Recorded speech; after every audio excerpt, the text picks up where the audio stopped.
నిన్న అసెంబ్లీ సాక్షిగా ఆంధ్రప్రదేశ్ అసెంబ్లీ సాక్షిగా తెలుగుదేశం పార్టీకి చెందిన ప్రస్తుత ఆర్థిక శాఖ మంత్రి రాష్ట్రంలో 2019 నుంచి 2024 వరకు వైసీపీ పార్టీ చేసిన అప్పుల గురించి నిక్కచ్చిమైన నిజాయితీతో కూడినటువంటి వాస్తవమైన అప్పు గురించి చెప్పాడు.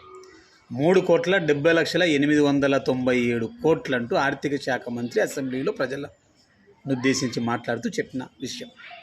దీని గురించి మనం మాట్లాడుకుంటే ఎన్నికలకు ముందు ఒకడేమో 14 లక్షల కోట్లు అంటాడు, ఒకడు 12 లక్షల కోట్లు అన్నాడు, 10 లక్షల కోట్లు అన్నాడు, ఒకడు అంతే లేదన్నాడు.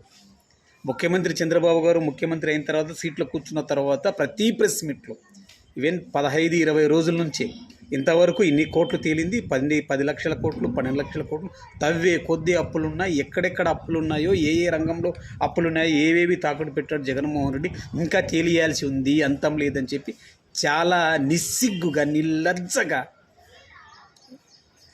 కనీసం సిగ్గు కూడా లేకుండా, ముఖ్యమంత్రిని కదా నేను అన్నా ఇది కూడా లేకుండా చాలా చాలా చాలా చాలా చాలా దారుణంగా జగన్మోహన్ రెడ్డి గారి మీద, వైసీపీ పార్టీ మీద దుమ్మెత్తిపోశాడు. వరదలతో ఆరోపణలు చేశాడు. కానీ అదే పార్టీకి సంబంధించిన ఆర్థిక శాఖ మంత్రి అవన్నీ తప్పు, 3,70,000 కోట్లు మాత్రమే వైసీపీ హయాంలో జరిగిన అప్పులంటూ పద్దును వివరించాడు అసెంబ్లీలో.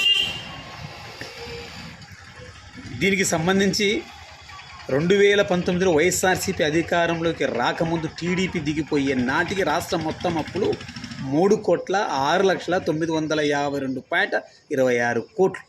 ఇది కూడా నిజాయితీగా చెప్పారు.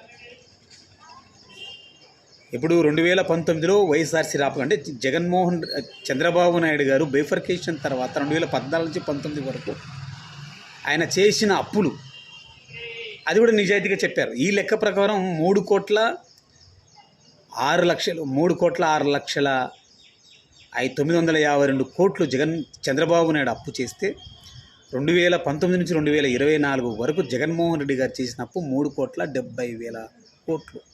అంటే ఈ రకంగా చంద్రబాబు కంటే చాలా పరిమితి మించకుండా పరిమితిలో జగన్మోహన్ రెడ్డి గారు అప్పు చేశారు. కాబట్టి దురదృష్టం, దౌర్భాగ్యం, ఇంకా మోటు భాషలో చెప్పాలంటే చేతగానితనం ఏంటంటే వైసీపీ పార్టీలో వాళ్ళు చేసిన మంచిని చెప్పుకోవాలా, వాళ్ళు చేస్తున్న అప్పులకు తాలూకు చేస్తున్న సంక్షేమం, అభివృద్ధి గురించి చెప్పలేకపోయారు.